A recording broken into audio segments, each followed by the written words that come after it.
Hi, I'm Megha Ramachandra, and welcome to our podcast, Drawn and Redrawn: The Making of India's Internal Boundaries. This podcast is part of a larger project called India State Stories that explores how India's political and administrative boundaries have changed over the last 150 years. This project is supported by the Center for Legislative Education and Research, Flame University in Pune. Today, I have with me here Professor Shivkumar Jolad to take us through this project a bit more. Hi, Professor. Nice to have you here. Could you tell us what you're working on right now and a little bit of what your research has been? So the last 2.5 years we have been working on this project called as India State Stories. Here we are trying to trace how India's political and administrative boundaries have changed from colonial era to present.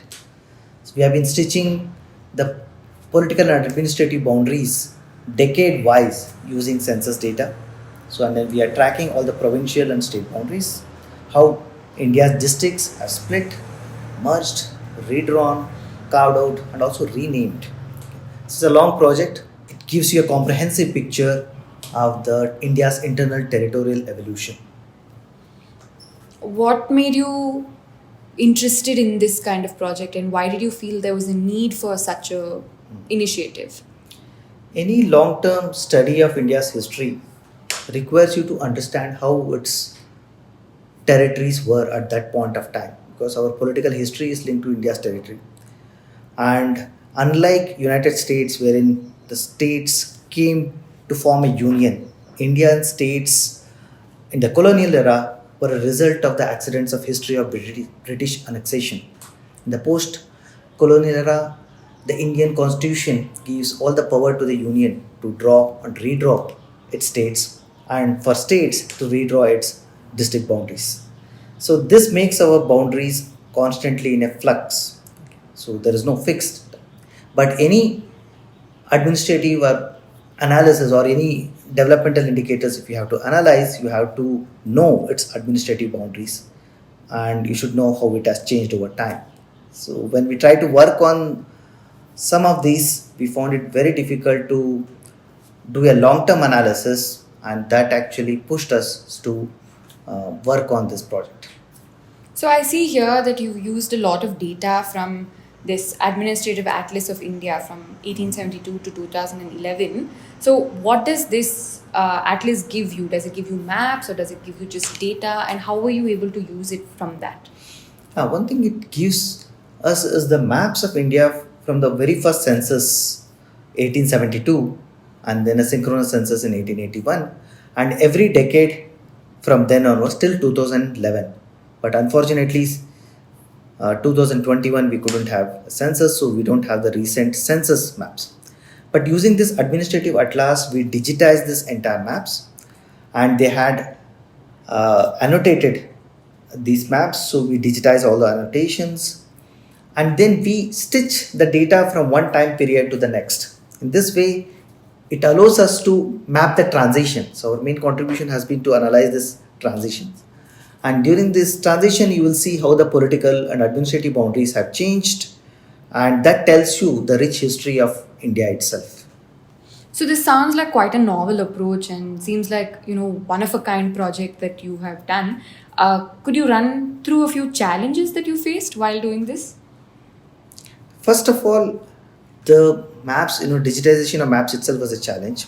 And second thing, the nomenclature, if you look at it, India's provincial names and districts name, many times it gets changed. So first thing we need to track.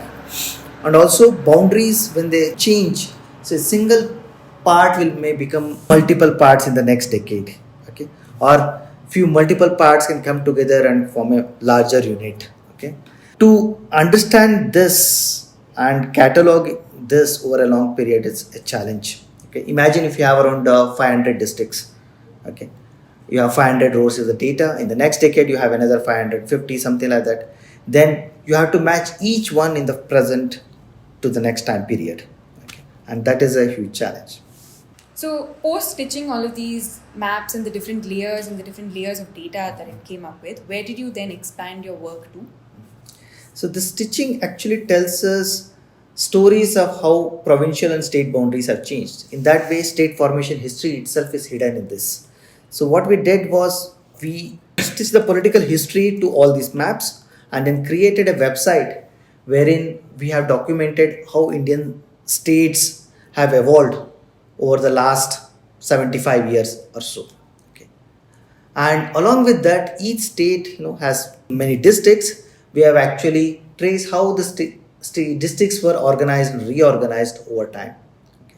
And we have created many visualizations through which you can map state evolution and also district evolution.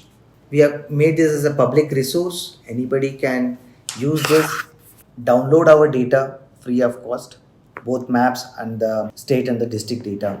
It's a valuable resource for researchers working on India's political history, or administrators and students in schools and colleges, and also UPSC aspirants, and of course academic researchers in this field. Thank you for listening. Each episode of our podcast is based on a corresponding, well-researched article written by our team at India State Stories. These articles have been converted to audio conversations with the help of Google's Notebook LM. You can find the relevant article link in the show notes given below. You can also explore the full archive at indiastatestories.in. We've linked it in the show notes too. See you in the next one.